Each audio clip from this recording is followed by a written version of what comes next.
السلام عليكم يا أحلى وأغلى متتبعين فيما كنتوا في جميع أنحاء العالم.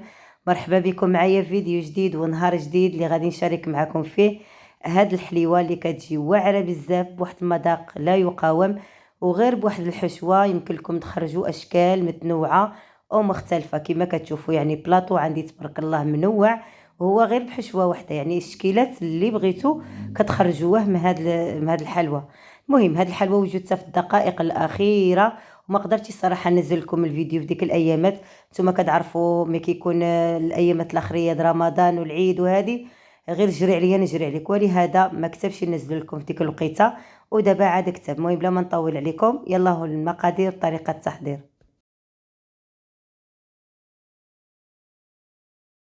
هنا بالنسبه للوز عندي نص كيلو د اللوز، وعندي هنا ماريه يعني جوج د ماريه.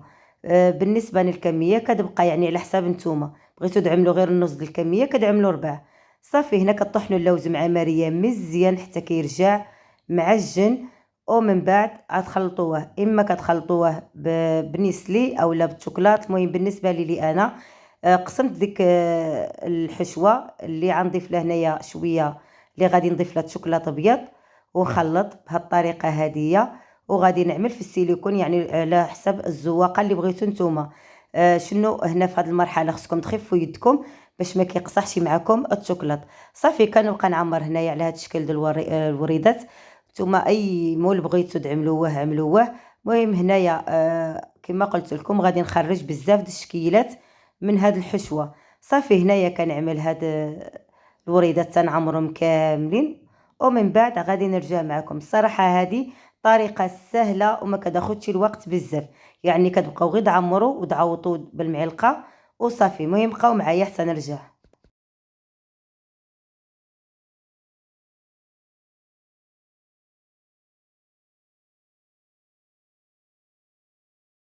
اما الحشوه الثانيه غادي نضيف لها الشوكولات اسود.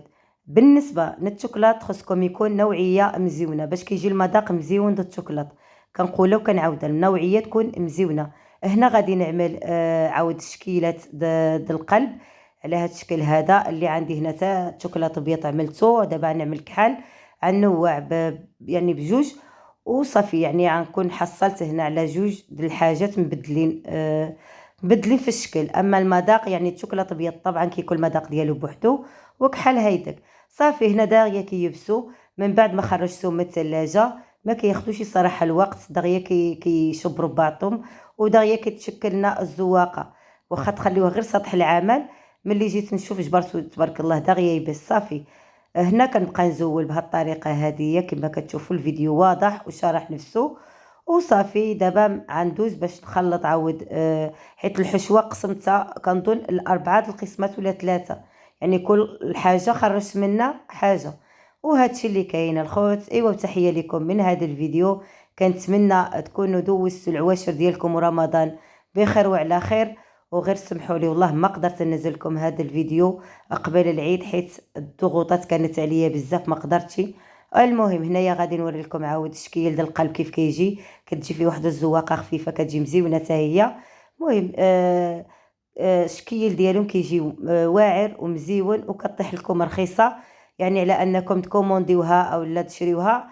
طبعا في الدار غتجيكم ناقصه الثمن. وهادو هما الشكيلات. وصافي هنايا بالنسبه للحشوه اللي بقات لي اولا ديك اللوز وماريه. بالنسبه للوز وماريه اللي بقات لي غادي نضيف عليهم الكراميل وجدته غير في الدار. اللي بغات طريقه تحضير ديال الكراميل رجعنا للقناه، راني منزله فيديو كيفاش تحضروا الكراميل غير في الدار. صافي هنا بهذه الطريقه هذه كتجيبوا الشوكولاط وكتبقاو توزعوه على هذه الورده باش كياخذ لكم القالب او الشكل ديال الورده. كتخليو ديك الشوكولاط حتى ينشف مزيان، عاد غنضيفوا عليه الحشوه اللي خلطناها بنسلي. صافي هنا كنبقى نوزع بهذه الطريقه. المهم عملت معكم جاتني هذه الطريقه الصراحه ممله وكتاخذ الوقت، ولهذا قلت نعمل بالشيته، نبقى نوزع ديك الشوكولاط بالشيته اولا بالمعلقه اللي عندكم. المهم انكم توزعوها على الورده كامله باش كياخذ لكم القالب او الشكل ديال الورده. نتوما كتعرفوا ولا تبان لكم يعني يبس هذا الشوكولاط وبان لكم باقي فيه الفراغات، كتعاودوا بالشوكولاط حتى ما كتخليوش الاثار السيليكونه كتبان، كيبان غير الشوكولات. وصافي هنايا من بعد ما دهنت القويلبات وهادوما بالشوكولات، عاد غنضيف دابا الحشوه اللي وجدت معاكم، الحشوه اللي خلطتها طبعا بالنسلي.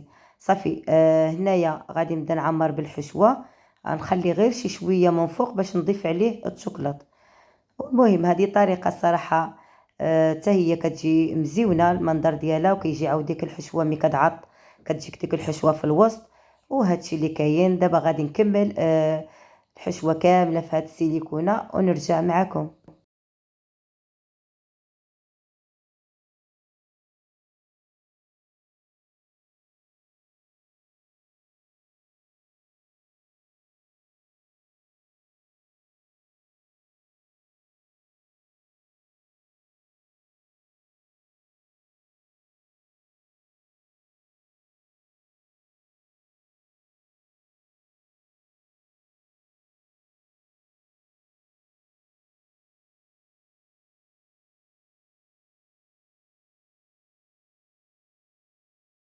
وهنايا من بعد ما عملت لهم الشوكولات ودخلتهم من الثلاجه، دابا غادي نحيدهم بكل سهوله. كيتحيدوا ما كيلصقوا ما حتى شي حاجه.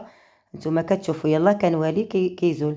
هنا كيما كتشوفوا الحشوه كتجي في الوسط، الشوكولات كيجي من فوق والشوكولات من تحت، والشكل كيجي مزيون. وهادشي اللي كاين الخوت. المهم الشكل الاخر اللي غادي نعمل معكم هما الكويغطات، اللي تا هما عملتهم كويرات صغارين، عملتهم في هاد الكويغطات وعمرت عليهم بالشوكولات. وهيدا كنكون حصلت على 3 أو 4 تشكيلات مختلفين بحشوه واحده، يعني كتنوعوا في الشكيلات. وهادشي اللي كاين. كنتمنى الفيديو ديال اليوم يكون يعجبكم.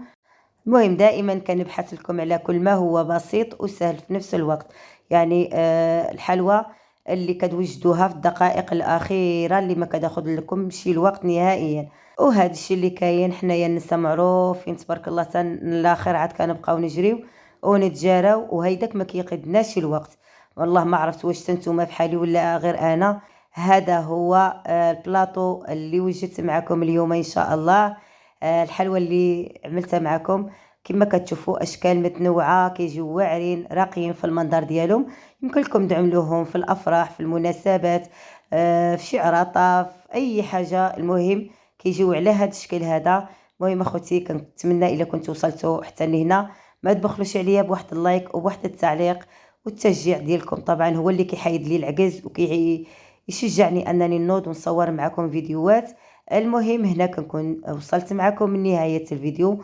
ما بقى لي غير نقول لكم تهلاو لي فراسكم، وان شاء الله نتلاقاو فيديو جديد والى اللقاء.